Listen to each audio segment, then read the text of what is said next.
In this guide, I will be showing you guys how to fix TikTok photo swipe not working. Let's get started. First, check for the updates for the app TikTok. So launch your App Store or Play Store. Search for the app TikTok. After app appears, if you find the option of update, click on it and update the app to its latest version.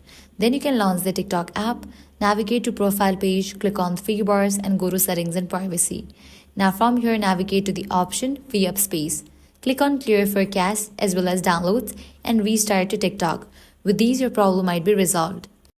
Next up, check device storage. So close this, launch your settings app. Now scroll down and navigate to the option general. Click on the option iPhone storage. Make sure you have enough storage in your device. If not, you can delete or offload the unused apps. Likewise, launch TikTok. Click on Offload app. Click on Offload app. This will clear cache for the TikTok. And with these steps, you'll be good to go. Your problem will be solved. If this guide helped you out, do not forget to like, share, and subscribe. Thanks for watching.